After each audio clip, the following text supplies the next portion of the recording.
Welcome to the Reconnection Club podcast, the show that helps parents heal troubled relationships with their adult sons and daughters.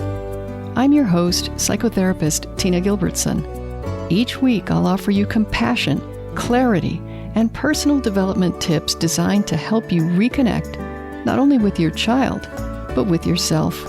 Now let's get started.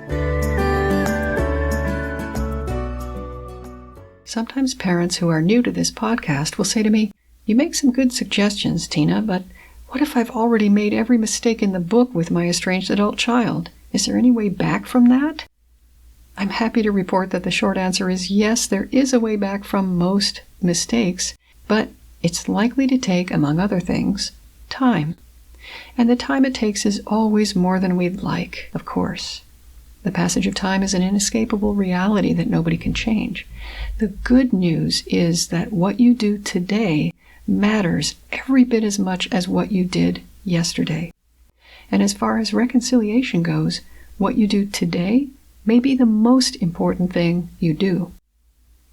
And here's another thought that I hope will ease your mind a little bit. You may have heard this idea with respect to job interviews. When job seekers are nervous about going on interviews, they're told to remember that the interviewer wants them to get the job. And it's true.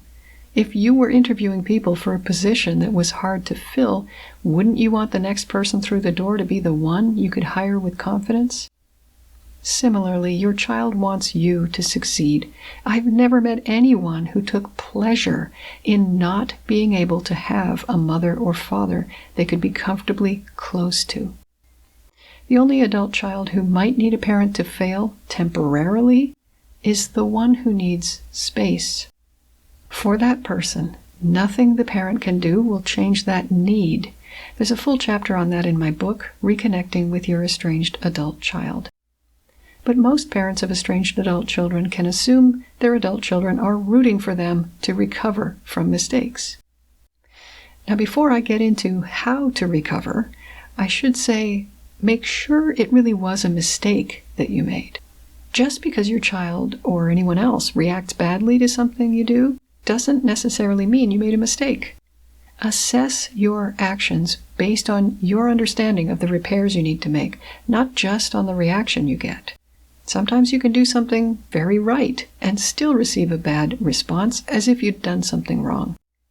Just as an illustration of that, if you set a new boundary with an adult child that is appropriate but had never been set before, and you got some pushback, that doesn't mean it was a mistake to set and hold that new boundary. Hopefully you acknowledged at the time that you were changing things up. But if you did set a boundary without warning and it caused trouble, then you can sincerely apologize for the lack of notice. When it comes to boundaries, if you set new limits with anyone who's known you for a long time, the chances you'll encounter resistance, mild, moderate, or otherwise, are close to 100%. That's just the nature of boundaries, and it explains why they're so difficult for many of us. So make sure you're not assuming mistakes where healthy, necessary behavior has simply created an inconvenience for your child. Now, let's talk about recovering from actual mistakes as defined by your understanding of what's good and healing and necessary for your relationship. I think the first step might be to determine the nature of the mistake you want to recover from. Is it a mistake of too much or a mistake of too little? If you made a mistake of too much, like regularly reaching out to an adult child who made it clear they just wanted time apart, then dialing it right back is pretty much the only way to recover. Sometimes parents get so worried they tie themselves in knots over how to word apologies for mistakes of too much. And when they don't receive a response to the apology, they send another apology in case that one wasn't enough, thus perpetuating the problem of too much. Unless this doesn't make sense for you, the best antidote to doing too much is doing substantially less, possibly starting with nothing at all for some time, at least nothing that involves your adult child. There are always things you can do yourself during estrangement in the form of healing and personal growth to help move things along. If the mistake you need to recover from is a mistake of too little, then I believe the first step to recovery is understanding why there was too little of something that was apparently needed. Let's imagine your child complains of receiving too little respect. Rather than leaping to figure out how to fix that for your child, you'd start by first examining the question of just how much respect did you receive when you were growing up. Giving something you never had or didn't get enough of sometimes carries a psychological cost. Other times, parents would be thrilled to give what the child is asking for, but they don't know how because of a lack of modeling from their own parents. So, without judgment, start with the question of how much of that thing, whatever it is, was given to you by your parents, and how equipped do you feel to offer that to your child, and what might it cost you psychologically to do that, if anything. Once you've identified any barriers in the form of lack of knowledge or unhealed emotional wounds, and you've sought help to address those, then it becomes a relatively simple matter of doing more. At this point, you might be thinking about certain mistakes and realizing that they represent a combination of too much of one thing and too little of something else. Here are 4 typical pairings. Too much criticism, too little acceptance. Too much need, too little independence.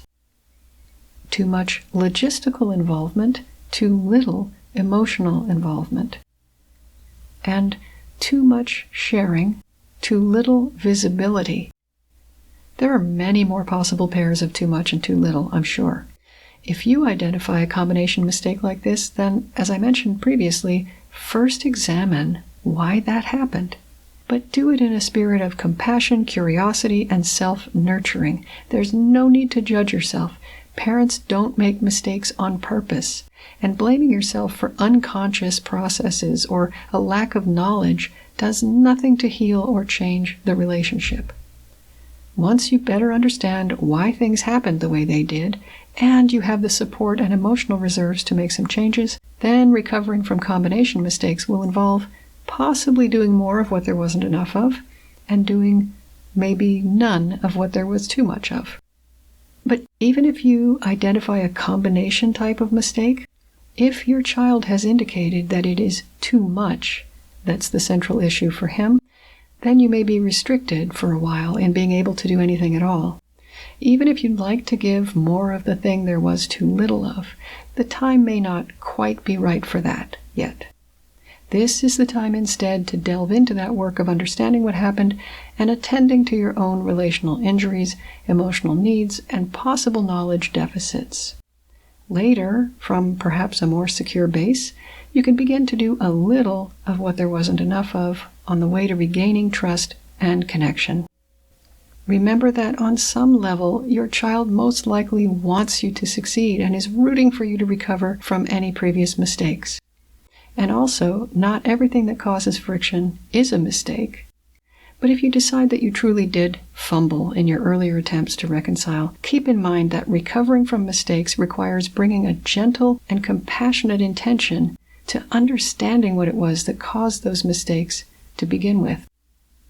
Once you've begun that very important personal work, it will be a comparatively simple task to recover and continue healing your relationship. Apologies are sometimes, but not always, part of recovering. We have lots of material on apologies in the Reconnection Club, and I'll put a few links in the show notes. Until next time, remember that you are a loving, lovable, and still growing human being. So please take good care of yourself. Bye for now. If you've enjoyed this episode of the Reconnection Club podcast, I invite you to check out reconnectionclub.com. The Reconnection Club is for parents at any stage of estrangement from their adult, child, or children. So whether you've just realized there's trouble between you, you've been living with estrangement for years, or you're newly reconciled but still walking on eggshells, the Reconnection Club is your essential resource for information, support, and continued personal growth. With our courses and workshops, expert interviews, monthly Q&A calls, and a friendly, active community, the Reconnection Club is a wonderful place to be for anyone suffering the pain of estrangement from an adult, child, or children. So check it out at reconnectionclub.com.